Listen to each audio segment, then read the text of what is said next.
Bonsoir à toutes et à tous et bienvenue à ce Facebook Live organisé par notre administrateur délégué Mehdi Bayat. Avant de lui donner la parole, j'explique comment cela va se passer. Nous avons récolté au sein de 5 thèmes différents. Nous allons poser les différentes questions thème par thème. À la fin de chaque thème, les journalistes ici présents poseront à leur tour leurs questions et puis nous passerons au thème suivant, ainsi de suite. Vous avez toujours la possibilité de poser vos questions en live. Nous les poserons évidemment à la fin de chaque bloc si certaines questions n'ont pas été posées. Et puis sans plus tarder, je vous propose de démarrer ce Facebook Live avec Mehdi Bayat. Mehdi, bonsoir. Nous allons aborder le volet sportif pour débuter, consacré aux joueurs à proprement parler. Alors la première question de nos supporters, elle est la suivante. Quelle sera la situation concernant les gardiens pour la saison prochaine? Bonsoir à tous. La situation des gardiens, elle est, je dirais au moment où je vous parle, elle est simple.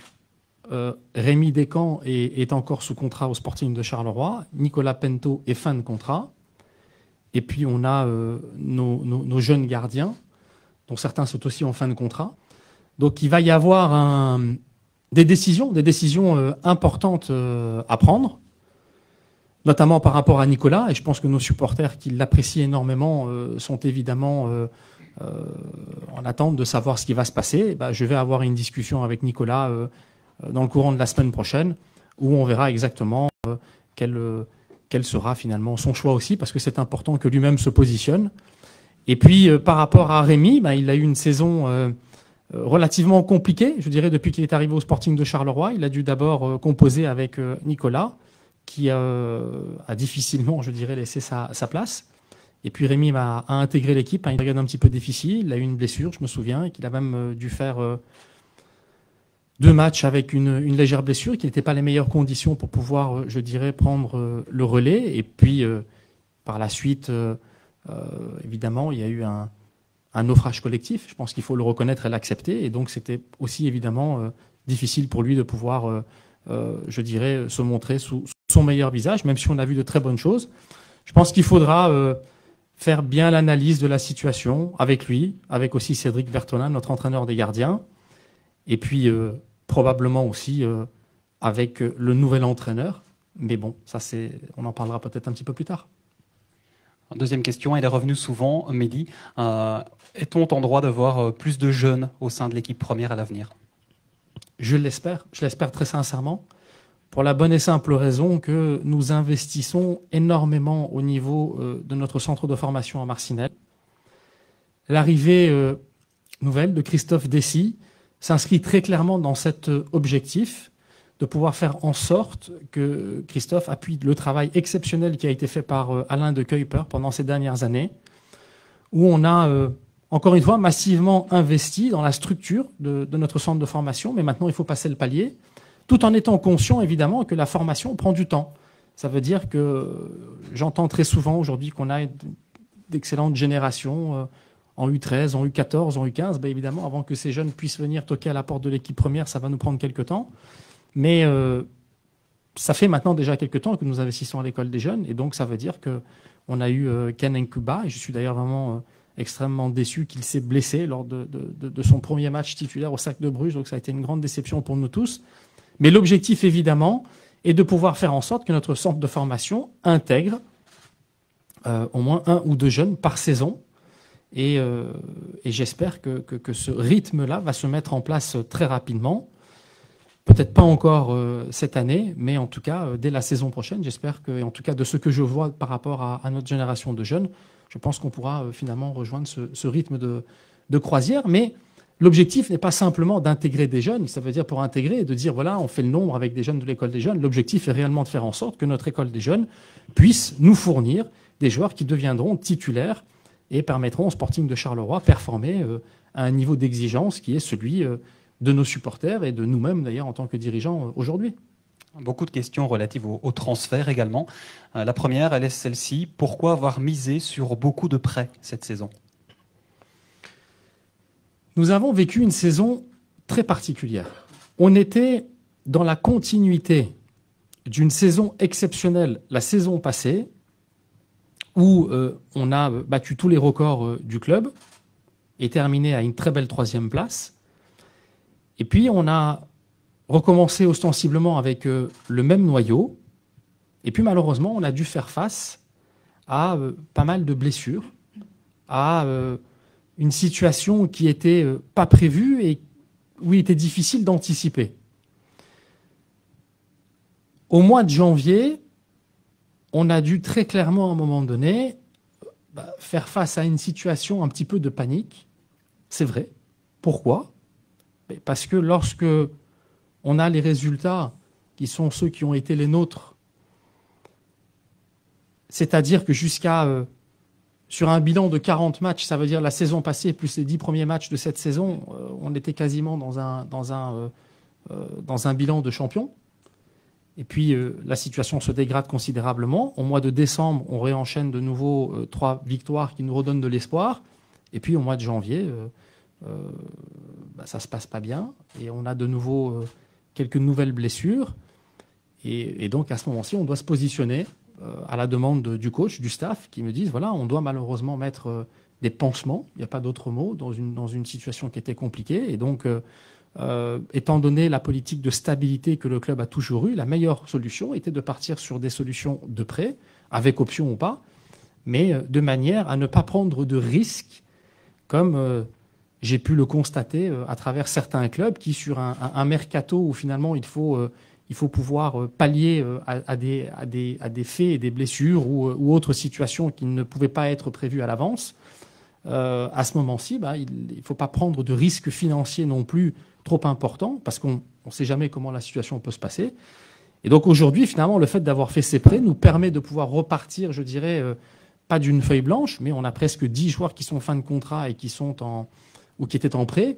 Donc ce qui va nous permettre de pouvoir recréer cette nouvelle dynamique la saison prochaine, qui puisse avec un nouvel entraîneur qui va arriver et avec lequel on pourra évidemment, en fonction de sa philosophie, de sa vision du jeu, je dirais, réadapter et préparer ce noyau et faire en sorte effectivement qu'au moment où l'on partira où l'entraîneur arrivera, où l'on partira en stage, même si on a décidé de partir en stage un peu plus tard, probablement cette année, que le coach puisse avoir, je dirais, un noyau déjà bien équilibré, nous permettant de bien commencer la saison. De nombreux supporters ont présenté le bilan des 2 derniers mercatos comme étant un échec.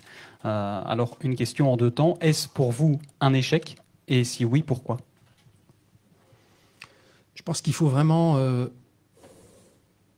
analyser, les situations de manière différente. Je ne pense pas que le bilan des 2 derniers mercatos soit un échec. Je pense que c'est surtout le bilan collectif qui est un échec et les résultats sportifs.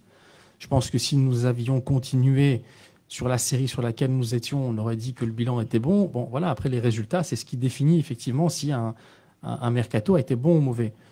Je reste persuadé que par rapport à notre mercato d'été, il a été fait dans les règles de l'art de ce que Charleroi doit faire et en toute bonne logique. Par contre, effectivement, le mercato de janvier qui a été fait, je dirais un petit peu encore une fois, comme je l'ai dit tout à l'heure, pour faire face à des situations de blessures, de problèmes, notamment par rapport à la défense, là, effectivement, on sait très bien que je dirais a priori que la raison de l'échec de ce mercato de janvier, c'est qu'il n'y a pas eu d'évolution positive au niveau des points. Et la réalité, elle est là. Et à partir du moment où les points ne sont pas là, effectivement, on peut dire que soit les transferts de manière individuelle, quels qu'ils soient, n'ont pas apporté ce qu'ils devaient apporter, soit ils ont surtout déséquilibré le vestiaire. Parce que je pense qu'en grande partie, le fait d'avoir eu de moins bons résultats, ça a aussi été lié qu'on a un petit peu dénaturé les habitudes du vestiaire du Sporting de Charleroi et que, indéniablement, il y a eu un impact négatif. Voilà. Parmi les dernières arrivées, les derniers achats, on pense notamment à Van Kemput, Ben Chaïb, Zarouri ou encore Bahadir. C'est jeune, c'est belge. Est-ce que ça démontre une autre politique à court ou moyen terme ? Oui, bien sûr. On a une vision. Il faut être conscient aujourd'hui qu'on a voulu se positionner aussi sur de bons jeunes joueurs belges. Et je suis extrêmement content, bien que la saison de Jules a été difficile, parce que pour qu'il puisse s'intégrer dans une équipe, malheureusement, qui n'a pas toujours bien fonctionné, mais je suis persuadé que les qualités sont là. Et puis par rapport effectivement à à Younous Bahadir. Je suis sûr et certain qu'il va l'année prochaine réellement créer une vraie concurrence avec Jules au poste de l'arrière droit. Et puis Anas Saouri est un élément qui aujourd'hui est très clairement un des meilleurs joueurs de division 1B, jeune, talentueux, et donc j'espère aussi qu'il va nous apporter une belle surprise. Et tout ça va se positionner de manière très claire dans cette volonté qu'a le Sporting de Charleroi, effectivement, de se retourner de plus en plus vers le marché belge. Et puis on continuera aussi, évidemment, à aller chercher, comme on l'a toujours fait, des belles pioches et des belles surprises venant peut-être de marchés étrangers. Il dit pas mal de joueurs arrivent en fin de bail, qu'ils soient locatifs ou contrats au Sporting de Charleroi. A-t-on une chance de voir certains prêts se prolonger? Et quels joueurs pourrait-on revoir au Sporting, ceux qui sont en fin de contrat? Écoutez, le bilan va être fait. On vient de terminer la saison. J'ai déjà fait le bilan avec Karim. Je viens de faire aujourd'hui toute la journée le bilan sportif avec le staff. Et puis, je vais commencer à rencontrer chaque joueur. Alors, ne m'en voulez pas, parce que le but, effectivement, de ce Facebook Live a été de donner beaucoup d'informations à tous nos supporters. Mais je ne vais pas pouvoir rentrer dans le détail de chaque cas spécifique avant d'avoir parlé avec les joueurs. Donc, je vais avoir une discussion avec tous les joueurs qui sont en fin de contrat, des joueurs qui sont là sous forme de prêt avec une option d'achat. Évidemment, je vais avoir une discussion avec eux et nous nous positionnerons en fonction, évidemment, de nos besoins, en fonction aussi de la volonté des joueurs. Et donc, on communiquera au fur et à mesure qu'on avancera sur les dossiers. Évidemment, il faut s'attendre à ce qu'il se passe des choses dans le courant des semaines à venir. Autre question concernant les transferts. À quoi peut-on s'attendre cet été en termes de recrues? Et par conséquent, quelles seront les ambitions du Sporting de Charleroi la saison prochaine? Soyons très clairs. Lorsqu'on fait l'analyse du bilan du Sporting de Charleroi depuis la reprise du club, nous sommes aujourd'hui un club qui a une obligation de résultat, je dirais, à son niveau, au niveau que nous avons réussi à nous positionner maintenant. Donc, très clairement, nous allons devoir être ambitieux, nous allons très clairement devoir faire un recrutement qui va nous permettre de pouvoir faire en sorte de lutter pour le haut du classement. Je ne vais pas vous annoncer ce soir que le Sporting de Charleroi a l'intention d'être champion la saison prochaine, mais très clairement, je pense que nous allons devoir rester dans la moyenne qui a été la nôtre, nonobstant cette année extrêmement compliquée. Nous terminons à une 13e place, évidemment, qui est un échec à tout point de vue. Mais si on regarde ce que le Sporting de Charleroi a fait toutes les années précédentes, nous avons terminé 3e la saison passée, nous avons fait 4 fois les playoffs 1 et nous avons gagné 2 fois les playoffs 2. Et donc ça veut dire que nous devons très clairement être dans cette moyenne-là. Et pour répondre de manière claire à votre question, oui, nous allons évidemment recruter, mais nous allons recruter peut-être un peu plus sur le modèle de ce que Charleroi a fait ces dernières années. Ça veut dire que nous allons peut-être aller chercher des joueurs qui ne seront peut-être pas toujours des joueurs qui sont connus sur le marché belge ou reconnus sur le marché belge, mais par contre des joueurs qui vont réellement apporter quelque chose au Sporting de Charleroi. Et j'ai entendu très clairement aussi les supporters qui me disaient, lorsque je discutais avec eux, que leur volonté n'est pas forcément d'avoir des noms, mais c'est d'avoir du talent, d'avoir des joueurs auxquels ils peuvent s'identifier, des joueurs qui vont apporter réellement un plus au Sporting de Charleroi. Et c'est de cette manière-là que nous allons nous positionner. Dernière question relative au noyau avant de céder la parole à la presse. Comment va se dérouler la préparation et la fin de saison, ici qui arrive tout doucement à son terme? Alors la fin de saison, elle va tout simplement se terminer avec le staff actuel et avec tout le groupe qui est celui qu'il est aujourd'hui. Donc ça veut dire avec nos joueurs qui sont en fin de contrat, nos joueurs qui sont en prêt. On a une obligation contractuelle par rapport à tout le monde et donc nous allons réellement aller, je crois qu'une date a été décidée avec le staff et que les entraînements se termineront le 14 mai. D'ici là, c'est Karim Belhosseine et son staff qui vont continuer à faire le travail qu'ils sont en train de faire et qui font ça de manière tout à fait positive. Et je pense que Karim a eu un discours très clair avec les joueurs. Voilà, il terminera son travail. Évidemment, cette situation, elle est voulue. Elle est très clairement voulue. Pourquoi? Pour la bonne et simple raison que je ne voyais pas, à un moment donné, nous séparer de Karim alors qu'on est arrivé à ce point-là et que l'objectif a toujours été dans cette ligne de stabilité et que, finalement, on a commencé cette saison avec Karim. Il la terminera jusqu'au bout. Et puis, ensuite, un nouvel entraîneur prendra ce groupe en main à partir du 12 juin, qui est la date de la reprise des entraînements pour la saison prochaine. Merci Mehdi. Pour clôturer ce thème relatif au noyau, je passerai la parole à la presse. Je vous demanderai juste de vous présenter avant de poser votre question.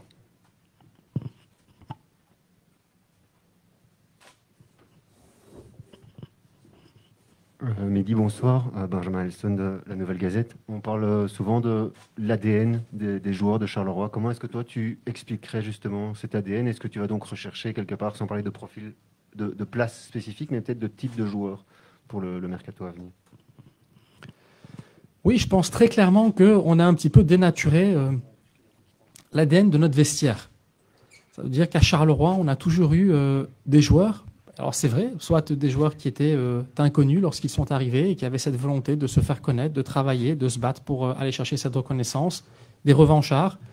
Et puis surtout, on a réussi à créer un vestiaire soudé, un vestiaire où les joueurs se battaient les uns les autres pour eux et qui prenaient, je dirais, beaucoup de plaisir, malgré le fait qu'il y ait cette concurrence et qu'il n'y ait que 11 joueurs qui commencent un match, alors qu'on était des fois avec 25, 26, 27 joueurs dans notre vestiaire. Mais il y avait réellement cette osmose qui nous a permis, je pense, de gagner de nombreux matchs, qui nous a permis de donner beaucoup de plaisir à nos supporters. Alors on a grandi aujourd'hui, le Sporting de Charleroi a grandi, donc on va garder, je dirais, le même esprit, on va essayer de recréer cette même ambiance qu'il y avait dans notre vestiaire et que j'ai senti qui était un petit peu différente à partir du mois de janvier. Mais en même temps, il faut être conscient que nous devons être très ambitieux, donc c'est ce que ça veut dire que pour autant on n'est pas capable d'aller chercher à un moment donné des joueurs qui sont des joueurs confirmés, non. Mais par contre, quel que soit le profil, évidemment, que nous allons aller chercher, il faudra que ce soit des joueurs qui vont réellement apporter un plus dans notre vestiaire, et tout en gardant, évidemment, un équilibre qui sera extrêmement important. Ça veut dire qu'il faut que nos postes puissent être dédoublés, mais que la concurrence reste évidemment une concurrence extrêmement saine, qui va permettre à chaque joueur de savoir qu'à un moment donné ou un autre, il aura sa chance et que pour avoir sa chance, il devra travailler à chaque entraînement, se donner à fond et pouvoir évidemment apporter un plus à notre effectif, puisque c'est ça l'objectif. Plus d'autres questions? Mehdi, je propose de passer au deuxième volet, toujours sportif mais plutôt staff. Alors la première question, elle concerne Karim Belhosseine. Pourquoi avoir conservé la confiance en Karim jusqu'au terme de la saison? Je crois qu'il faut répondre à cette question en faisant d'abord peut-être une analyse temporelle. Ça veut dire que finalement aujourd'hui, je pourrais moi-même reconnaître que si j'avais pris la décision de changer d'entraîneur peut-être au mois de janvier, lorsqu'on fait le bilan de nos points acquis depuis le mois de janvier, il ne serait pas honnête de ma part de reconnaître que peut-être un autre aurait fait mieux, parce que je crois qu'il serait difficile de faire moins bien que ce que nous avons fait depuis le mois de janvier. Mais en tant que dirigeant, je ne prends pas les décisions après coup. Je dois prendre une décision sur base de mes convictions qui ont fait que je suis le dirigeant que je suis. Et vous savez que ces principes de stabilité me sont extrêmement chers et ont toujours fait partie de la ligne de conduite du club depuis la reprise de celui-ci.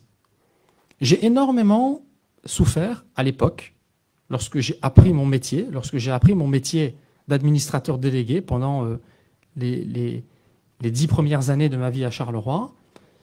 J'ai énormément souffert de ces prises de décision émotionnelles que j'ai souvent vues et qui se terminaient souvent par des licenciements d'entraîneurs et qui n'apportaient pas forcément des solutions. Lorsque l'on regarde aujourd'hui en Belgique les clubs qui ont décidé de licencier leur entraîneur en cours de saison, ils n'ont pas forcément eu la réussite escomptée. Et par contre, des clubs qui, a fortiori, ont gardé leur entraîneur, qui ont peut-être mal commencé la saison, on a vu qu'il y a eu une évolution extrêmement positive sur le cours de la saison. La raison pour laquelle, tout simplement, j'ai décidé de garder Karim Belhosseine jusqu'à la fin, c'est ses convictions propres à ce que j'ai appris dans mon métier sur ces 20 dernières années et qui m'ont tout simplement amené à me dire, voilà, je dois garder Karim jusqu'au bout et à un moment donné ou à un autre, la situation s'améliorera. Ça n'a pas été le cas. C'est facile de le constater aujourd'hui, mais moi, je prends les décisions avant. Et encore une fois, les décisions que je prends pour le bien du Sporting de Charleroi sont souvent des décisions qui font partie de mes convictions, de mes valeurs de dirigeant et qui font surtout partie de tout le bagage, je dirais, que j'ai acquis pendant ces 20 dernières années. Et je pense aussi et surtout qu'en termes de vision, et je le vois d'ailleurs aujourd'hui de manière très claire, lorsque nous avons annoncé que la collaboration se terminerait avec Karim Belossine cette fin de saison, j'ai reçu, évidemment, comme souvent dans ce genre de situation, mais encore beaucoup plus que d'habitude, énormément de CV de divers entraîneurs, de différents niveaux, et très souvent accompagnés d'un courrier ou d'une lettre où ces entraîneurs me disent qu'ils ont vraiment cette volonté de pouvoir travailler avec un club comme le Sporting de Charleroi, qui aujourd'hui est devenu un club stable, un club qui met en confiance, un club qui montre qu'il est capable de travailler sur le temps. Et je pense que finalement, que cette décision aura aussi un impact sur le choix des futurs entraîneurs qui décideront de travailler avec nous, parce qu'ils savent qu'à Charleroi, ils seront soutenus et qu'on ne prend jamais de décision sous l'émotion. Vous venez d'évoquer les nombreux CV.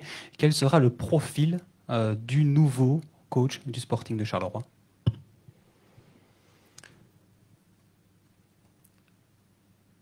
Nous avons la volonté aujourd'hui de travailler peut-être avec un entraîneur en forme d'un profil que nous n'avons pas encore connu à Charleroi.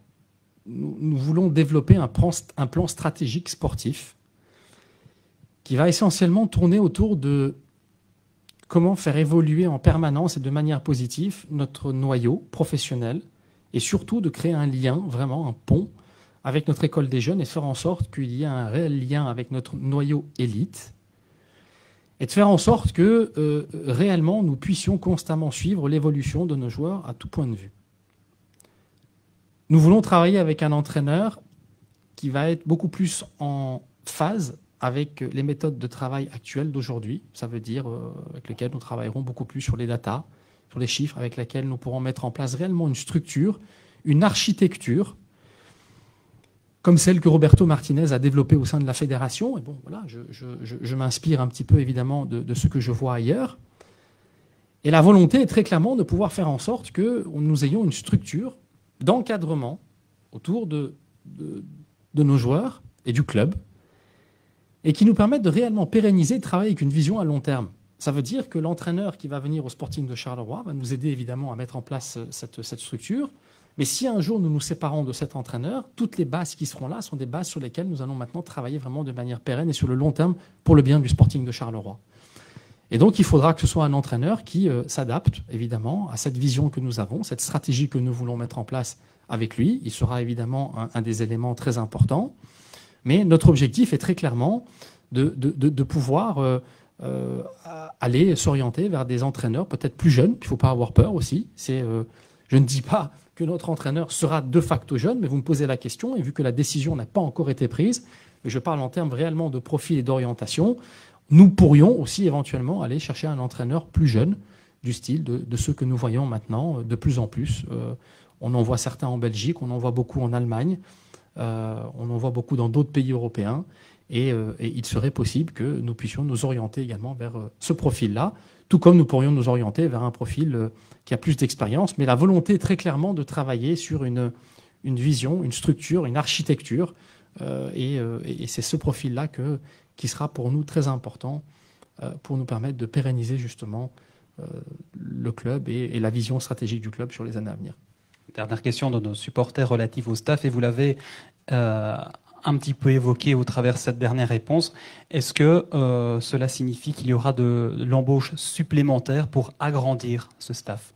Oui, très clairement. Il sera possible que d'autres personnes viennent nous rejoindre, mais évidemment, il faudra d'abord qu'un nouvel entraîneur soit désigné, que celui-ci fasse le bilan du staff actuel, que nous voulons garder, je le dis de manière très claire. L'intégralité du staff actuel devrait être prolongée la saison prochaine, sauf si, évidemment, le nouvel entraîneur, à un moment donné, pour différentes raisons, dit qu'il a peut-être un problème qui nous empêcherait de travailler de cette manière-là. Mais la volonté est quand même aussi de donner la possibilité au nouvel entraîneur de peut-être venir accompagner de l'une ou l'autre personne, mais surtout, encore une fois, dans le cadre que ces personnes puissent apporter un réel plus au Sporting de Charleroi. Notre volonté n'est pas de recruter pour recruter, notre volonté est très clairement de structurer, c'est un mot que j'utiliserai souvent et que je citerai très souvent dorénavant. Nous voulons avoir encore une fois une architecture qui va nous permettre d'avoir beaucoup plus de clarté aussi dans notre méthodologie de fonctionnement, et tout ça passera probablement par l'une ou l'autre personne en plus, mais encore une fois dans des rôles très clairement définis. Je me tourne à nouveau vers la presse. Y a-t-il des questions? Mehdi, bonsoir. Vincent Blois pour l'avenir. Tu disais que c'est en partie tes convictions qui t'ont dicté le choix de continuer avec Karim à partir de janvier. On a vu les résultats qui ne se sont pas améliorés. Est-ce que c'est quelque chose qui pourrait te faire changer d'avis pour plus tard, si jamais ça venait à se reproduire? Un dirigeant, quel qu'il soit, doit se nourrir de ses expériences, doit apprendre de ses expériences et doit surtout être capable à un moment donné de ne pas recommettre des mêmes erreurs. Encore une fois, aujourd'hui, au moment où je suis en train de vous parler, je n'ai pas le sentiment d'avoir commis une erreur par rapport au fait que je ne pense pas que la responsabilité de Karim Belhosseine soit la seule en charge de notre échec, très clairement. Mais est-ce que, à un moment donné, dans mon parcours de dirigeant, si nous sommes de nouveau amenés à passer par un enchaînement de résultats négatifs, et j'espère que nous n'en aurons plus, mais si c'est le cas, et si je suis convaincu que l'entraîneur n'a plus la main sur son groupe, que l'entraîneur n'est plus la bonne personne que pour pouvoir accompagner les projets sportifs du Sporting de Charleroi, je prendrai mes responsabilités, et même si on est en milieu de saison, évidemment, je prendrai la décision qui doit être celle qui doit être prise, c'est-à-dire peut-être de licencier l'entraîneur, évidemment. Mehdi Bayat, François Garit pour la DH. Tu as souvent dit que tu aimais bien travailler sur la durée. Ici, Karim Belhosseine est resté moins de 2 saisons. Est-ce que tu considères ce laps de temps peut-être un échec personnel? Alors, comme j'ai dit, j'aime effectivement la stabilité et travailler sur le long terme. Là, je pense que nous pouvons dire très clairement que Karim Belhosseine a fait 2 saisons. Je ne vois pas pourquoi est-ce qu'on dit un peu moins de 2 saisons. Il a fait 2 saisons puisqu'il va même vraiment aller au terme de celle-ci. Mais je travaille surtout avec une vision qui est celle de dire que nous avons des cycles. Et je dis souvent que c'est minimum un cycle de 3 ans. Et plus si affinité. Je pense que j'ai compris que le rêve que j'avais à l'époque, comme je l'ai souvent dit, de faire de Felice l'Alex Ferguson de Charleroi et de travailler avec lui pendant près de 20 ans, est difficile puisque à un moment donné, un entraîneur aussi a une ambition et que tout le monde a une ambition et que peut-être celui-ci décidera à un moment donné ou à un autre de vouloir aller plus haut. Même si le club a énormément grandi, mais on a toujours des clubs qui sont plus grands, et sauf si on est au Real de Madrid ou à Manchester United, il y a toujours des clubs qui ont plus d'argent, qui ont plus de puissance et qui peuvent donner encore plus d'ambition à un entraîneur. Et donc il faut l'accepter. Et je pars toujours du principe qu'en général, un entraîneur doit travailler sur un cycle de 3 ans, puisque la première année sera un cycle de prise en main. Ça ne veut pas dire qu'il ne faut pas être ambitieux au niveau des résultats. La deuxième année, en général, c'est l'année de la confirmation d'un travail qui a bien été mis en place. Et la troisième année est en général l'année de la consécration, où on doit être capable d'aller chercher quelque chose. Et c'est donc vraiment de cette manière-là que moi, je détermine des cycles sur lesquels on peut travailler avec un entraîneur. Et je trouve qu'il est de plus en plus difficile, effectivement, de travailler plus que 3 ans. Mais en tout cas, c'est vraiment, pour moi, le minimum dans la logique de stabilité dans laquelle je suis. Mais rien ne nous empêcherait de pouvoir travailler plus longtemps si effectivement les choses se passent très bien pour toutes les parties et qu'évidemment les résultats continuent de suivre. Parce que, in fine, c'est quand même ça qui reste le plus important, tant pour un entraîneur que pour le club. Mais si on part du principe que tout le staff reste en place, mais qu'il y a de l'embauche, ça serait plutôt dans quel domaine plus spécifique du coup? Il faudra faire, je dirais, j'aurai ce débat-là évidemment avec le nouvel entraîneur qui viendra, mais je pense qu'effectivement, il y a la possibilité de plus encore approfondir des méthodes que nous utilisons déjà, mais je dirais en termes d'analystes, aujourd'hui, je le vois bien, il y a beaucoup plus de présence autour des grands clubs où on voit bien la méthodologie de fonctionnement. Encore une fois, je n'essaye de rien inventer, je m'inspire de beaucoup de choses qui se font ailleurs, et peut-être que nous devons encore un peu aller plus loin dans l'évolution individualisée de tous nos joueurs. C'est quelque chose dans lequel je crois beaucoup et que peut-être on devra travailler un peu plus à l'avenir. Mehdi, quelle a été la réaction de Karim Belhosseine quand le club lui a appris la fin de la collaboration? Soyons très clairs, Karim Belhosseine n'a pas été licencié.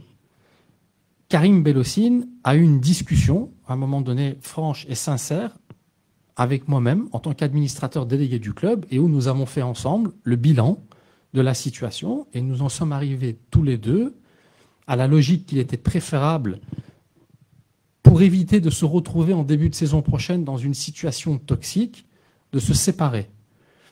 Et donc de mettre ensemble, de commun accord, fin à notre collaboration.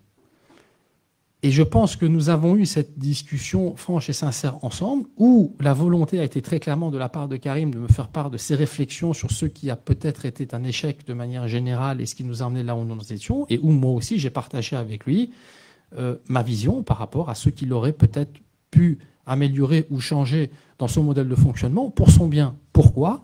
Parce qu'on fonctionne comme ça. Mis à part la déception de nos résultats, on n'a pas évidemment de reproches autres à faire à Karim, qui s'est toujours donné à fond. Il ne faut pas oublier, comme je l'ai dit tout à l'heure au préalable dans les premières questions qu'on nous a posées, que Karim Belhosseine nous a permis de casser des records importants dans l'histoire du Sporting de Charleroi, que l'année passée, on a quand même atteint une 3e saison exceptionnelle, et que cette saison, on a effectivement commencé avec un 6/6 historique. Il ne faut pas avoir la mémoire courte. Et je pense que Karim mérite d'être respecté pour tout ce qu'il a apporté au club. Et je tiens à le remercier en public ce soir pour tout ce qu'il a donné. Mais je pense qu'il était quand même préférable, effectivement, et il partageait cette réflexion, que nos chemins se séparent. Et voilà. Dont acte, comme on pourrait dire. Ah, encore une question de...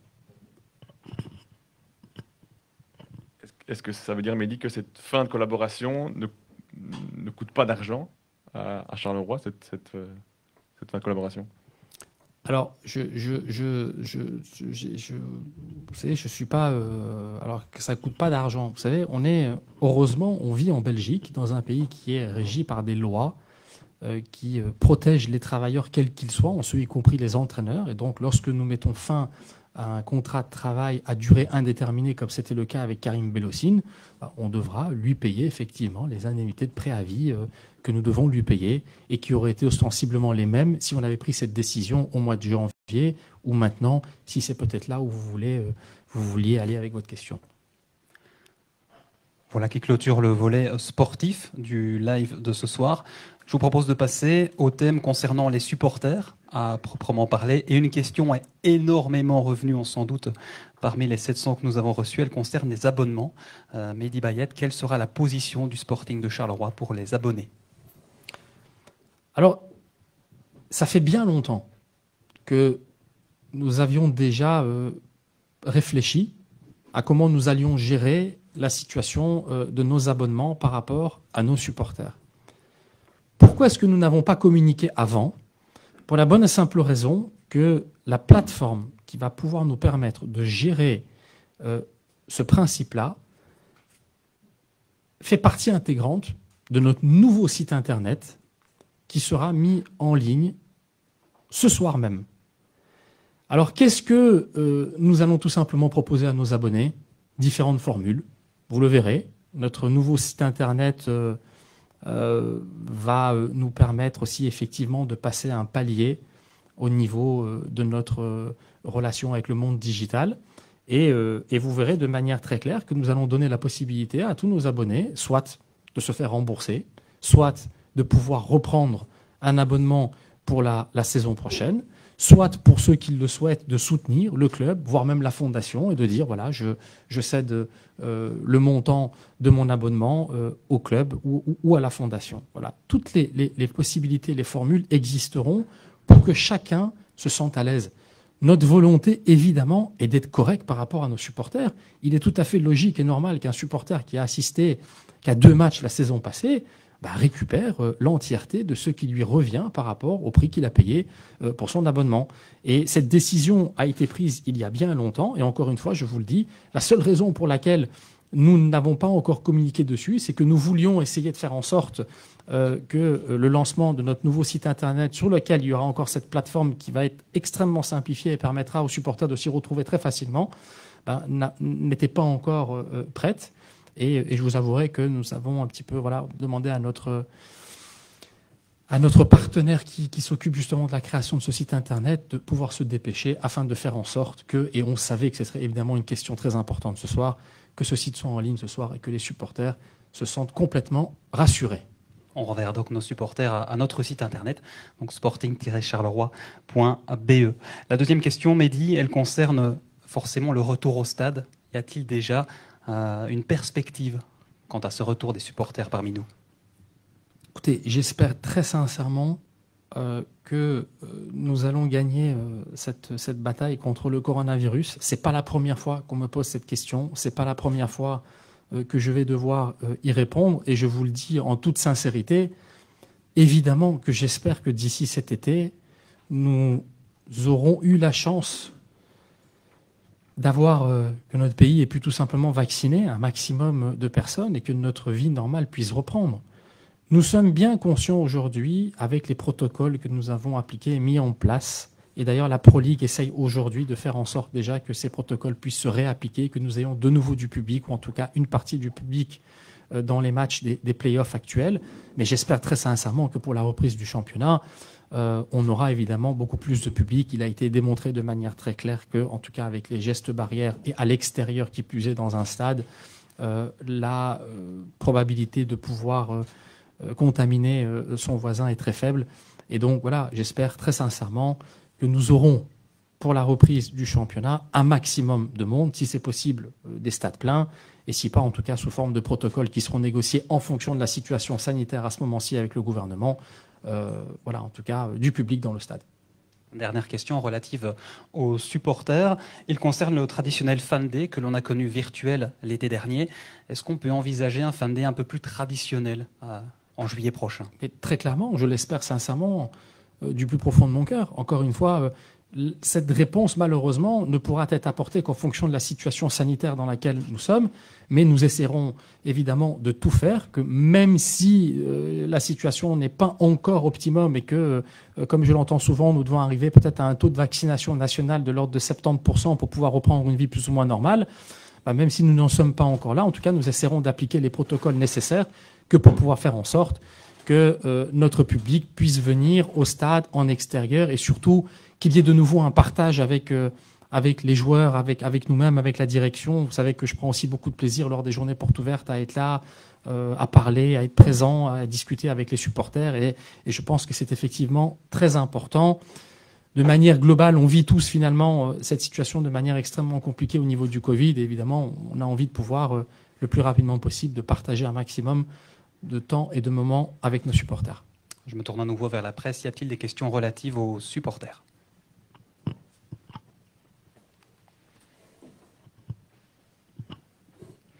Mehdi, on a vu les événements qui se sont déroulés avec les supporters la semaine dernière. Comment est-ce que tu as vécu, toi, personnellement, ces événements, surtout avant le match contre Penn?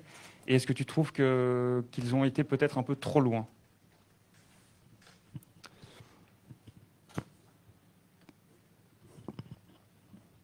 Il y a eu certaines scènes, effectivement, qui m'ont fait mal. Je l'ai déjà dit. Et je pense que dans la vie, il faut aussi être capable d'accepter le fait qu'il peut y avoir des circonstances atténuantes. Est-ce que pour autant, je peux accepter le fait qu'il y ait eu l'une ou l'autre porte qui a été cassée, des choses comme ça? Non, évidemment. Mais sans rentrer dans ces détails, je pense que le plus important était de comprendre le message de nos supporters. Et je l'ai entendu. Je les ai écoutés. Je suis venu à leur rencontre. J'ai toujours été à la rencontre des supporters. J'ai jamais, je dirais, renié ma responsabilité en tant que dirigeant et de faire face à mes supporters. Il y avait déjà eu une réunion au préalable avec l'amicale des supporters. Et là, j'ai senti effectivement qu'il y avait une demande de pouvoir faire en sorte que, je dirais, une masse un peu plus importante puisse venir. Mon message a été très clair et je pense qu'on l'a bien vu une fois que les supporters ont eu cette possibilité de m'entendre, d'entendre des assurances quant à mon engagement, quant à ma volonté en tant que dirigeant de continuer à faire grandir le club, d'être ambitieux la saison prochaine. On a bien vu que les images sont là, hein, elles ont fait le tour de tout le pays. Et je suis tout simplement descendu sur le terrain et j'ai demandé à nos supporters de m'accompagner. Je les ai accompagnés jusqu'au boulevard Zoé Drion de manière à pouvoir faire en sorte que le match puisse se jouer. Et les choses se sont passées vraiment dans le calme et je dirais dans une sérénité, comme toujours lorsque je discute avec les supporters. Et je pense que c'est ça qui était important. Je pense qu'ils sont bien conscients de tout ce qui a été fait pendant ces dernières années. Mais ce qui s'est passé cette année émotionnellement pour nos supporters, on a commencé par un 18 sur 18 qui nous a donné à tous énormément d'ambition, qui nous a réellement donné le sentiment que cette année, après avoir terminé 3e la saison passée, peut-être le Sporting de Charleroi pourrait aller chercher quelque chose. Les supporters sont conscients que nous n'avons jamais eu autant de stabilité sportive dans toute l'histoire du club. Sur ces 9 dernières saisons, on n'a jamais eu autant de bons résultats que sur les 115 dernières années réunies. Et c'est une réalité sur laquelle ils sont conscients. Mais je pense que cette année, couplée à la situation du Covid, à l'éloignement qu'ont eu nos supporters, au fait qu'ils n'avaient plus cette connexion, les jours de match, qu'ils n'ont pas pu venir supporter, pousser, crier, transcender peut-être ces joueurs qui auraient eu besoin aussi d'eux pour peut-être pouvoir avoir un deuxième souffle et ne pas enchaîner malheureusement avec les échecs que nous avons connus. Eh ben, tout ça a peut-être fait à un moment donné que les supporters ont eu besoin d'avoir, de passer par cette phase-là. Et je pense que le club a tout fait pour essayer de gérer au mieux cette situation qui malheureusement fait partie, ou heureusement fait partie de la vie d'un club, qui fait partie de la vie d'un dirigeant, et il faut l'accepter. Comme je le dis très souvent, le club appartient à ses supporters. On a une société commerciale qui est la SA Sporting du Pays de Charleroi, duquel je suis l'administrateur délégué. Et nous faisons en sorte que cette société commerciale puisse faire en sorte que le matricule 22, qui est le Sporting de Charleroi, continue de vivre. Et le matricule 22 appartiendra ad vitam aeternam au patrimoine Carolo et à ses supporters. Et il faut l'accepter. Je vous propose d'ouvrir le volet relatif au club, à proprement parler. Une question est également beaucoup revenue, elle concerne le futur stade. Mehdi, où en est-on avec ce futur stade ? Le stade du Pays de Charleroi, le futur stade en tout cas du Pays de Charleroi, avance bien. Nous sommes dans une phase aujourd'hui où les architectes donc, qui ont été nommés et sont en train de préparer l'introduction de notre permis unique, le permis de construire de ce futur stade. Nous connaissons le site, il est connu maintenant de par tout le monde sur Marché nos Ponts, et donc nous sommes maintenant dans cette phase d'introduction du permis de construire. Alors, il faut savoir qu'avant d'arriver là, nous sommes passés par plusieurs phases. Une première phase qui, dans le jargon du métier, s'appelle le pré-programme fonctionnel, et puis ensuite nous passons par une phase du programme fonctionnel, qui sont vraiment tous les éléments que nous mettons sur la table, je dirais, avant que les architectes commencent à définir les plans. Et nous en sommes réellement dans cette phase maintenant. Ça veut dire que les architectes ont toutes les informations nécessaires que pour pouvoir développer vraiment les plans définitifs avant introduction du permis unique. Le futur stade du Pays de Charleroi ne sera pas simplement un stade de foot, comme je l'ai dit, ce sera réellement une enceinte multifonction, puisqu'il faut savoir que l'engagement financier que nous devons prendre pour un outil de cet ordre-là doit être opérationnel et nous permettre finalement d'avoir un maximum d'events, que ce soit football ou spectacle, mais évidemment, le Sporting de Charleroi jouira de manière complètement exclusive au niveau football de ce stade, qui nous permettra de faire vivre à nos supporters une expérience de vie unique. Alors, évidemment, on communiquera en son temps, mais je crois qu'il faut bien être conscient qu'il est difficile de communiquer avant que le permis ait été introduit, et surtout avant que nous ayons eu une réponse positive par rapport à notre permis. Une fois que le permis sera accordé, évidemment, la communication et les informations suivront de manière beaucoup plus régulière. On nous présenterons évidemment au grand public, avec beaucoup de fierté d'ailleurs, les plans pour travailler très régulièrement dessus. Je peux vous dire que le stade fera réellement la fierté de la région de Charleroi. Ça ne va pas être un stade luxueux. Nous n'allons pas mettre du marbre et du granit partout. Nous savons que nous sommes quand même contraints avec un budget, je l'ai déjà dit, de 63 millions d'euros que nous devrons respecter. Mais nous allons faire un stade extrêmement convivial, chaleureux, fonctionnel, qui fera en sorte que toutes les personnes qui y viendront vivront un moment différent, un moment, je dirais, qui sera, je dirais, presque unique au départ, mais qui ensuite permettra vraiment à tous les supporters de vivre un moment différent de ceux, en tout cas, qu'ils ont connus dans le stade actuel.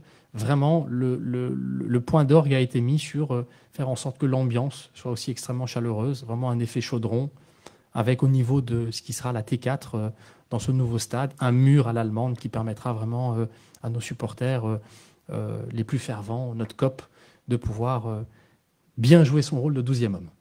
Autre composante du futur du Sporting de Charleroi, c'est le centre d'entraînement pour les pros. Où en est-on dans ce projet, lui aussi nouveau?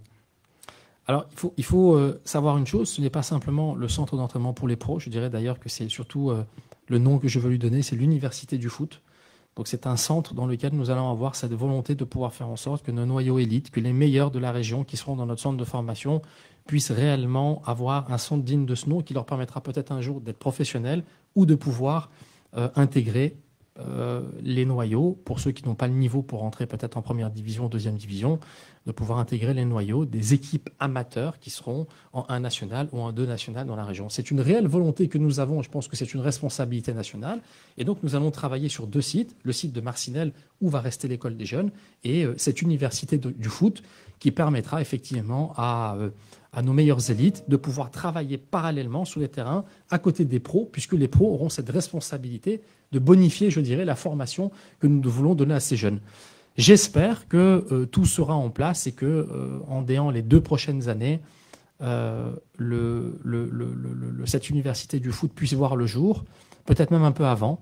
Il y a certaines contraintes administratives aujourd'hui. Je ne peux par exemple pas encore vous donner le site parce que nous sommes en discussion aussi avec la ville de Charleroi, notamment par rapport au site où nous voulons implanter cette université du foot.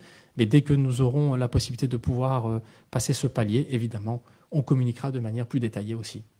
Nous voulons parler investissement. Justement, qu'en est-il des finances du club après cette période de crise Covid? Nous avons peut-être la chance d'être un des rares clubs de football en Belgique qui va encore quand même dégager un bénéfice sur cette année Covid. On est toujours sur le même modèle à Charleroi. Ça veut dire que nous sommes bien conscients de quelle est notre responsabilité en tant que dirigeants de faire en sorte que notre club soit autonome.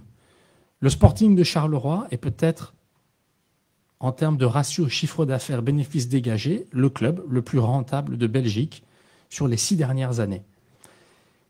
Pourquoi? Parce que nous avons une politique aujourd'hui qui est très claire, où nous faisons en sorte que notre politique de recrutement, jointe à une très bonne politique commerciale, à une politique de dépenses qui est bien gérée, nous permette de dégager des bénéfices qui sont intégralement et entièrement reversés chaque année dans les fonds propres du club. Depuis la reprise de celui-ci en 2012, nous n'avons pas à un seul moment versé 1 euro de dividende aux actionnaires. C'était une volonté que nous avions pour pouvoir nous permettre de pérenniser l'avenir de notre club et de faire en sorte que nous puissions, à un moment donné, faire face à des situations comme celle-ci, comme celle que nous venons de vivre et qui est une catastrophe évidemment financière pour nous. L'impact du Covid sur le club entre la saison passée où nous avons raté les playoffs qui sont une source de l'ordre de 3 à 4 millions d'euros minimum. Et cette année, évidemment, où malheureusement, avec le manque de public, les supporters, avec le remboursement des abonnements et tout ce qui s'ensuit, nous allons évidemment encore perdre peut-être le même montant, voire plus. Indéniablement, c'est le fait d'avoir travaillé ces dernières années, je dirais, de manière responsable et d'avoir réussi à faire en sorte que nous ayons des fonds propres, de pouvoir tenir la cadence et puis surtout, encore une fois, dans cette politique aussi de recrutement, parce que vous verrez bien dans nos bilans qui sont toujours publiés, qui sont totalement transparents, que l'impact de la vente des joueurs est évidemment très important chez nous et que les dernières ventes de cette année nous ont permis de pouvoir faire en sorte d'être bénéficiaires encore sur le prochain bilan que l'on publiera en sachant que nous travaillons de saison à saison et que donc nous clôturons notre bilan au 30 juin 2021. Mais je peux déjà dire que nous serons pas bénéficiaires autant que nous l'avons été les années précédentes, mais nous serons encore bénéficiaires cette année et nous continuerons à être dans la même logique dans laquelle nous avons été, c'est-à-dire que nous allons renforcer nos fonds propres pour pouvoir continuer à faire vivre le club, à être ambitieux et à continuer à avoir évidemment aussi des projets à long terme. Une partie de la question suivante a déjà été répondue, notamment avec les infrastructures, mais comment le Sporting de Charleroi peut participer au rayonnement de sa ville et quels sont les projets pour y parvenir? Je pense déjà que le projet du nouveau stade est évidemment le fer de lance. Il sera le vaisseau amiral du redéploiement total de la porte ouest de Charleroi à Marchais-Nopont. Je pense que lorsque beaucoup de personnes au début ont dit mais enfin pourquoi est-ce qu'on va mettre le stade? J'ai entendu des mots extrêmement durs, ce no man's land que peut être Marchais-Nopont. Et je vous avouerai que bon, tout le monde sait très bien évidemment tout l'attachement que je porte à Charleroi, cette ville, cette région, qui m'a ouvert les bras il y a un peu plus de 20 ans. Et la volonté est très clairement de s'inscrire dans un projet de ville. Nous allons permettre à Marchais-Nopont de complètement revivre, de, je l'espère, redevenir porte d'entrée très importante pour la ville de Charleroi. Marchienne a été à l'époque peut-être un bastion industriel extrêmement important, qui a été fierté industrielle de cette ville et de cette région. Aujourd'hui, les choses seront peut-être différentes. La volonté, évidemment, est de faire en sorte qu'autour du stade, il y ait aussi des investissements privés qui vont au fur et à mesure venir se faire de manière naturelle, comme dans tout type de projet de cet ordre-là, et de faire en sorte, évidemment, que nous ayons cette fierté de dire que le Sporting de Charleroi a pu participer de manière dynamique à l'évolution de sa ville. On va s'inscrire aussi d'autres manières. On l'a toujours fait. La fondation du Sporting de Charleroi, qui continue évidemment d'être effectivement active, et c'est des choses qui sont très importantes pour nous. Walter Chardon, notre directeur commercial, a remis en place aussi, dans cette période extrêmement compliquée, difficile dans laquelle nous sommes, ce projet de récupérer des vivres pour les personnes qui sont dans le besoin. Évidemment que nous aurons toujours la volonté de continuer à faire en sorte que le Sporting soit un acteur aussi social dans sa ville, dans sa région, extrêmement bien intégré et au service de sa ville, comme nous l'avons toujours voulu depuis 2012. Y a-t-il déjà des pistes de reconversion pour le stade du Pays de Charleroi que nous occupons aujourd'hui? Non, pas encore, mais de ce que j'entends, il serait possible évidemment que le stade le Mambour actuel sera amené évidemment à disparaître, mais je pense que la volonté de la ville évidemment est de respecter l'esprit du Mambour, l'esprit de ce stade qui a marqué la vie de tant de Carolo, et de peut-être envisager, je dirais, un projet peut-être résidentiel, mais autour du terrain, qui resterait peut-être un parc, comme nous avons vu d'autres types de ce projet, notamment en Angleterre, et je pense à Arsenal, qui avait fait la même chose dans son ancien stade. En termes de formation, Mehdi, comment le Sporting de Charleroi envisage de faire son retard sur les centres de formation les plus pointus en Belgique? Je pense que nous avons déjà bien avancé à ce niveau-ci. On a massivement investi. Je pense qu'il y a peu d'équipes en Belgique, sauf mis à part vraiment les grands centres de formation. Ils se comptent sur une main, sur les doigts d'une main.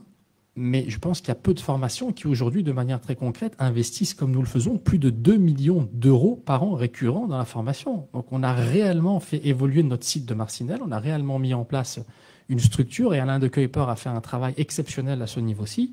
Et comme je l'ai dit tout à l'heure en début d'interview, Christophe Dessy, qui nous a rejoint aujourd'hui, est un spécialiste en la matière et quelqu'un qui a réellement fait ses preuves en termes de formation sportive à proprement dite. Et il a rejoint Alain de Kuyper pour vraiment nous permettre de pouvoir passer ce palier. Et je crois qu'aujourd'hui, la seule chose qui nous manque en termes de formation, c'est les joueurs qui vont intégrer notre noyau professionnel. Et j'espère, encore une fois, comme je l'ai dit tout à l'heure, que chaque année, nous allons réussir maintenant à en intégrer, parce que sinon, ça veut dire que cet investissement que nous faisons nous sert à rien. Or, je peux vous dire qu'en tant que dirigeant, lorsque je vois ces montants et qui augmentent encore chaque année, parce que c'était au fur et à mesure, on a atteint la barre des 2 millions, maintenant on a même un peu plus que 2 millions, évidemment, notre volonté est quand même aussi de voir des résultats. Et donc, je pense que maintenant, tout le nécessaire a été fait pour que ça puisse finalement se dessiner. Et puis, il y a aussi un impact extrêmement important. Le tout n'est pas de former des jeunes, il faut aussi préparer le noyau professionnel, l'équipe première, à pouvoir leur ouvrir la porte. Et c'est vraiment dans cette optique-là que nous allons faire en sorte que notre recrutement, qui sera mieux planifié, mieux analysé, laisse la place aussi, de manière très clairement anticipée, à des jeunes que nous savons être prêts, pas tout à fait, mais presque au noyau professionnel. Et c'est là où on va devoir faire aussi très clairement le lien. Et c'est là où, par exemple, un nouveau poste sera clairement défini pour Samba Diawara, qui aura la responsabilité très concrète d'être vraiment le manager de notre noyau élite, avec la responsabilité de pouvoir faire le lien et de prévenir, dire attention, on sait qu'aujourd'hui, on a un très bon défenseur central qui a 16 ans, il est vraiment proche, il n'est pas encore tout à fait prêt, mais d'ici 2 ans, il le sera pleinement, et on doit préparer le terrain dans notre recrutement pour faire en sorte, à un moment donné, de laisser la place à ces jeunes, parce que si nous ne préparons pas le terrain de cette manière-là, ça ne marchera pas, et nous avons très clairement la volonté de faire en sorte que ça fonctionne. Au terme de cette saison, le projet féminin fêtera son premier anniversaire. Quel est le futur de ce projet ? Notre volonté est de faire grandir notre équipe féminine, tant au niveau de la Super League qu'au niveau de notre centre de formation des filles, la Girls Foot Academy, qui fonctionne aussi évidemment très bien. J'en suis extrêmement fier du travail qui a été mis en place, de toutes les personnes qui travaillent vraiment à ce niveau-ci. C'était pas facile. On s'est vraiment positionné des deux côtés, c'est-à-dire tant au niveau de la formation qu'au niveau de la structure professionnelle. Et je pense que la première année nous a vraiment servi un petit peu de mode d'emploi, de comprendre comment fonctionne le monde du foot féminin. Je peux vous dire que c'est très différent de ce qui se fait dans le monde masculin. Mais comme je l'ai dit à de nombreuses reprises, nous avons aussi la volonté avec le Sporting de Charleroi, justement, de par cette expérience qu'on a eue pendant 1 an, de secouer très clairement le monde du foot féminin. Il faut aider le foot féminin. On veut créer un marché, je l'ai dit à plusieurs reprises. Avec l'arrivée d'Aline Zeller aujourd'hui à la tête de cette équipe, je pense qu'on a quelqu'un d'expérience qui partage complètement mon opinion par rapport à ça, par rapport au fait de devoir créer un marché, de devoir faire en sorte aussi que les autres clubs se disent à un moment donné, on va aller chercher des filles les uns chez les autres, peut-être faire à un moment donné des transferts, peut-être permettre aux filles de mieux gagner leur vie, de leur donner plus de temps, parce qu'il faut savoir qu'elles ne sont pas toutes professionnelles, loin de là, et qu'elles doivent cohabiter entre le travail, des fois leur rôle de mère, et de faire cohabiter ça avec leur passion et le fait de pouvoir jouer à un très haut niveau en Super League. On doit faire en sorte aussi de faire en sorte qu'il y ait un marché et que ce soit différent. De remercier toutes celles et ceux qui ont fait le foot féminin jusqu'à maintenant en Belgique, mais qu'aujourd'hui ils acceptent d'enlever le couvercle, je dirais, et de laisser finalement l'essor du foot se faire. Et nous allons, en tout cas avec le Sporting de Charleroi, essayer, de jouer un rôle actif pour nous-mêmes, pour les résultats de notre équipe, mais en même temps aussi de faire en sorte qu'il y ait une évolution très concrète dans le monde du foot féminin. Dernière question concernant le club. Envisage-t-on au Sporting de Charleroi une ouverture de capital à d'autres investisseurs ? Nous l'avons toujours dit, notre volonté, dans une première étape, ne sera peut-être pas forcément d'ouvrir le capital, mais peut-être, et comme je l'ai dit, ouvrir déjà le conseil d'administration, peut-être. Cette annonce avait été déjà dite par le passé. Et j'avais dit que pour pouvoir, quoi qu'il en soit, ouvrir le capital, ouvrir le conseil d'administration, il faut être capable à un moment donné de faire preuve de beaucoup de transparence. Nous avons aujourd'hui demandé à une grande société de consultance en Belgique, de renom, de faire un audit très poussé du système de fonctionnement du Sporting de Charleroi. Cette audit a été faite, elle est terminée, et aujourd'hui, nous sommes nous-mêmes en train d'analyser les résultats qui nous sont revenus pour voir comment est-ce que nous pouvons améliorer notre structure de fonctionnement globale et évidemment regarder pour peut-être d'abord commencer par faire rentrer des administrateurs indépendants au sein de notre conseil d'administration qui pourront nous aider à continuer à faire grandir le club, à apporter cette vision de l'extérieur, comme cela se passe dans toute grande société. On vient de loin, et ça c'est une réalité. On oublie finalement quelle était la situation financière et même structurelle du Sporting de Charleroi en 2012.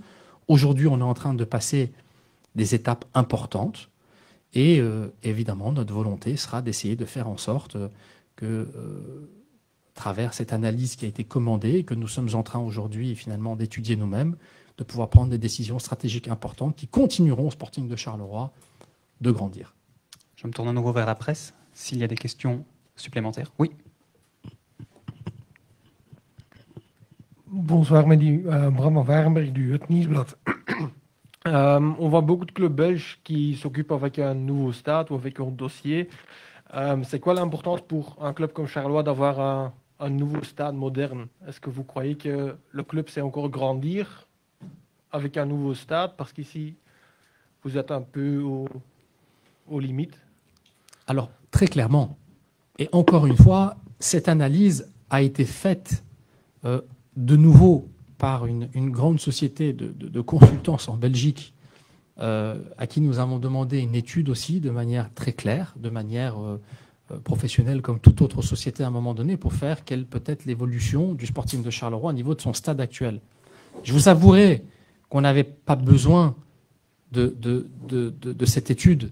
On le voyait déjà nous-mêmes à travers tout simplement l'évolution de notre chiffre commercial. On le voyait tout simplement à travers le fait qu'on se rend bien compte que toutes les parties du stade du pays de Charleroi qui ont été rénovées lorsqu'évidemment nous n'étions pas dans une période Covid étaient quasiment sold out. Je pense à notre T4 qui avait été rénové, je pense à la tribune 1, à nos sièges VIP, à nos business seats, toutes ces parties qui ont été rénovées étaient quasiment sold out à l'année. Et par contre, le reste du stade, donc les grandes places publiques autres que le COP, et je pense notamment à notre T3 qui est notre tribune familiale, elle n'est pas agréable, elle n'est pas confortable. Donc aujourd'hui, je pense que, et je le dis souvent à titre de comparaison, nous sommes plus ou moins à la même période à laquelle s'était retrouvé le club de Gand avant son nouveau stade. Ça veut dire que c'était un club du subtop qui était là, vraiment juste derrière les 4 grands clubs à l'époque. Nous, on est juste derrière les 5 grands clubs aujourd'hui. Et d'ailleurs, même en termes de résultats sportifs, au moment où je vous parle encore, il faudra qu'on fasse les analyses parce que cette 13e place va nous faire du tort, mais on était G6. Ça veut dire que sur notre moyenne des 5 dernières années, le Sporting de Charleroi est le 6e club de Belgique. Un peu exactement sur le même scénario que l'était Gand avant son nouveau stade. Et puis ensuite, le nouveau stade a permis à Gand complètement de passer une toute autre dimension, tant en termes de revenus que de moyens financiers. Eh bien, le Sporting de Charleroi a très clairement cette ambition avec ce nouveau stade de pouvoir se donner les moyens de ses ambitions, de continuer à grandir, de faire en sorte évidemment, toujours avec une croissance de résultats sportifs. On est bien conscient que certaines personnes vont dire mais bon, si vous terminez 13e chaque année, ça ne sert à rien de faire un nouveau stade. Évidemment, on doit avoir de l'ambition sportive, on devra jouer le haut du classement. Et ce nouveau stade, je pense, vraiment nous permettra de passer dans la dimension des grands clubs en Belgique. Et ça ne passera que par un nouveau stade pour pouvoir passer ce palier. Mehdi, les 2 équipes premières ont changé d'entraîneur. Il y a un audit qui a été fait. Il y a l'éventuelle arrivée de nouveaux administrateurs. Est-ce que tu estimes que c'est vraiment l'année charnière depuis que tu as repris le club avec le président Debec? Mais je pense qu'il faut être tout à fait conscient que le club évolue et grandit. Et qu'à un moment donné, on doit le faire évoluer aussi. Je le dis très souvent, quand on part de si loin, en 2012, le premier bilan que je publie, ça a été dit et redit, c'est 4,8 millions de pertes sur un chiffre d'affaires de même pas 5 millions d'euros. Donc, ça veut dire qu'on avait des fonds propres négatifs à hauteur de 3 millions d'euros. Le club était en situation de faillite virtuelle. On n'avait pas de structure. On a travaillé pendant des années et on a réussi à arriver aux portes, comme je viens de le dire à l'instant, du G5. Mais on a encore des paliers à passer pour pouvoir devenir un vrai grand club. Et il faut être capable de s'analyser, il faut être capable de se dire que malgré le fait qu'on ait grandi, comme toute société qui grandit, à un moment donné, sans dénaturer et sans oublier le travail exceptionnel qui a été fait par toutes les personnes qui ont fait ce qu'elles ont fait et qui nous ont permis d'être là où on est aujourd'hui, mais de se dire comment est-ce qu'on doit faire aujourd'hui si on veut rentrer dans la cour des grands, comment est-ce qu'on doit faire pour se restructurer, comment est-ce qu'on doit faire pour continuer tout simplement à avoir cette croissance. Et à un moment donné, quand on arrive au seuil dans lequel on est, il faut être capable justement de se remettre en question soi-même et de se dire qu'aujourd'hui, si on veut continuer à grandir, il faut être capable aussi de regarder ce qu'il se fait ailleurs, de continuer à s'inspirer de ce qu'il se fait ailleurs pour oser poser des gestes forts, malgré le fait que, somme toute, on a une très belle croissance en continu et encore plus depuis ces 5 dernières années, mais il faut être capable, encore une fois, de poser des gestes forts comme ceux que nous allons poser pour pouvoir atteindre nos objectifs qui ont été ceux qui ont été très clairement annoncés avec Horizon 2024. Ces objectifs n'étaient pas simplement qu'un nouveau stade et un centre d'entraînement. Il y a beaucoup d'autres choses qui ont été proposées dans Horizon 2024 et je pense que ça passera aussi par le fait de pouvoir s'entourer, encore une fois, de personnes compétentes qui nous aideront à atteindre nos objectifs. Voilà qui clôture ce volet relatif au club. Je vous propose d'entamer le dernier volet, plutôt personnel, Mehdi. Première question, quelles leçons retirez-vous de cette saison ?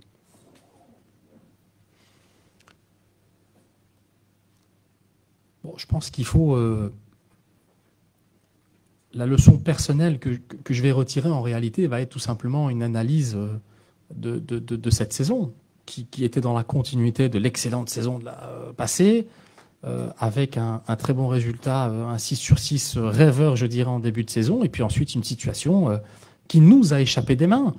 Évidemment que ma responsabilité personnelle sera toujours prédominante, et je l'assume très clairement. Je suis l'administrateur délégué du Sporting de Charleroi, et lorsqu'on a des réussites, j'en profite bien évidemment. Lorsqu'on perd, je dois aussi les assumer.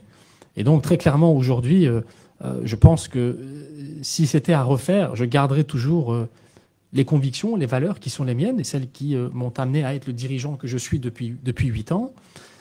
Mais surtout, je dirais que on va beaucoup plus travailler pour être capable, dans tout cas de figure, effectivement, de mieux anticiper. C'est des choses aussi que les supporters ont demandé, et je les comprends, je les entends, et ils ont raison.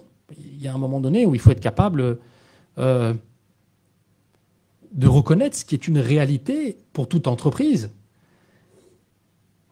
Maintenant, est-ce qu'on peut anticiper des blessures ? Est-ce qu'on peut anticiper des blessures graves comme celles que nous avons connues à certains moments avec certains joueurs et en étoffant de manière innombrable un vestiaire ? Non, certainement pas. Mais par contre, on devra effectivement, encore une fois, continuer à progresser, à grandir. Et moi, je dirais tout simplement une chose, l'analyse sera faite de manière profonde, nos erreurs seront reconnues et nous continuerons, comme nous l'avons toujours fait, à travailler avec cette volonté de se battre pour faire grandir le Sporting de Charleroi. La prochaine question est relative à vos différentes fonctions, à différents niveaux du football belge. Ne sont-elles pas néfastes à votre implication personnelle au Sporting de Charleroi ? Je ne crois pas.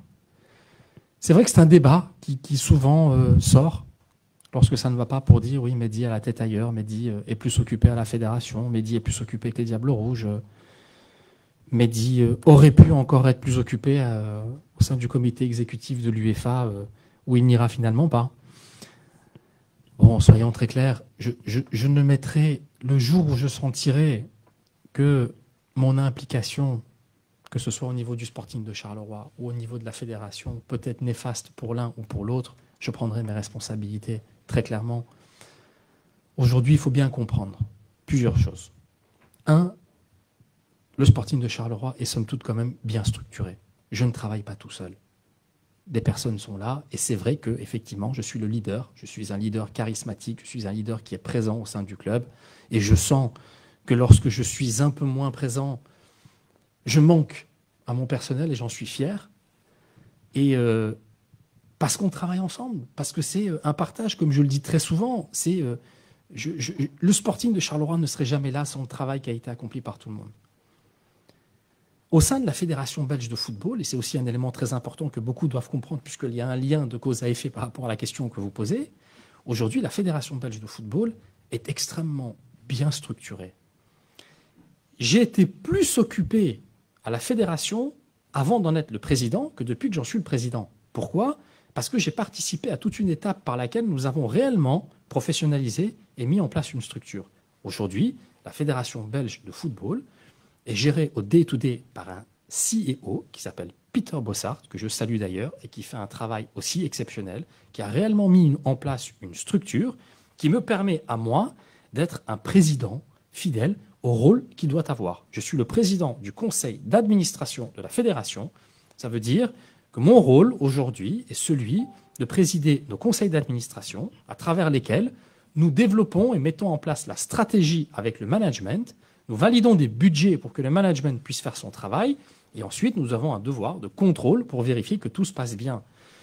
Donc, il ne faut pas imaginer que je suis un président exécutif actif au quotidien à la fédération. Je suis là quand la fédération a besoin de moi. Et il m'arrive effectivement de faire plus que ce que mon rôle aujourd'hui, qui a été défini en tant que président du conseil d'administration, doit être. J'ai un devoir de représentation aussi, évidemment, très important.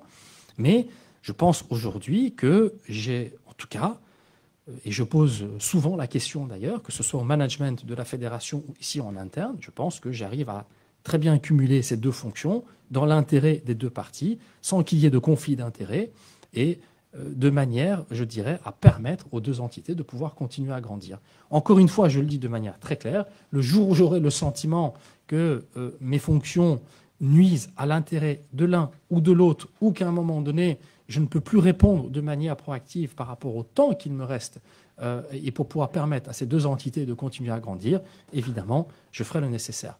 Il y a un volet par rapport à la fédération qui concerne également aussi mon rôle, je dirais, de président de la commission technique en charge de Diable Rouge. Là aussi, tout le monde a très bien compris que Roberto Martinez a mis en place une structure qui fonctionne très bien.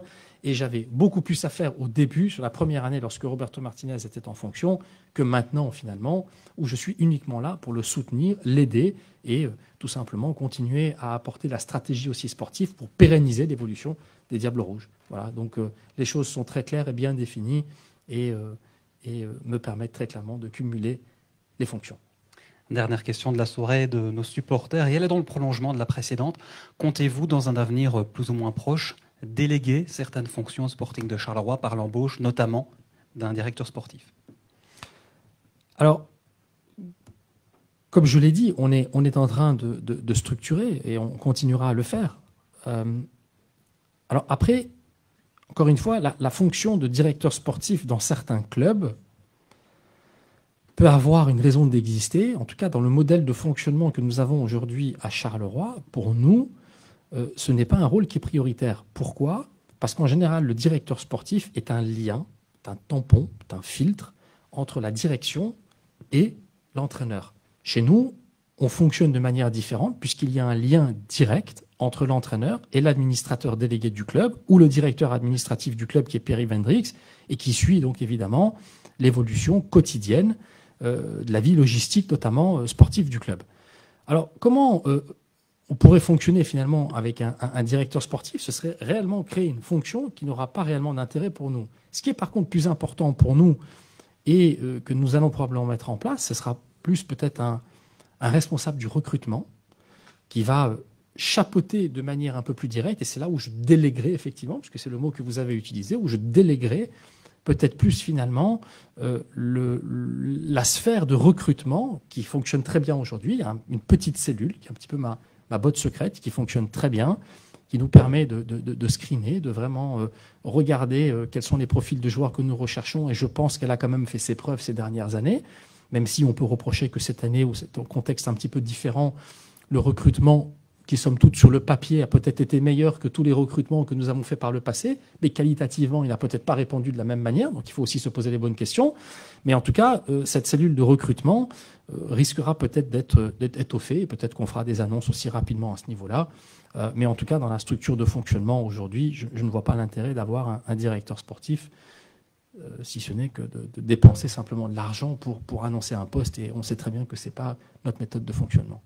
Je vais me tourner une dernière fois vers la presse pour clôturer cette session. Mehdi, je pense que ton mandat là, de président de l'Union belge arrive bientôt à échéance. Est-ce que tu te représenteras à l'issue de ton mandat? Alors, la première fois que je me suis porté candidat à la présidence de la fédération, c'était réellement pour être dans la continuité d'un travail de professionnalisation que nous avions mis en place à l'époque.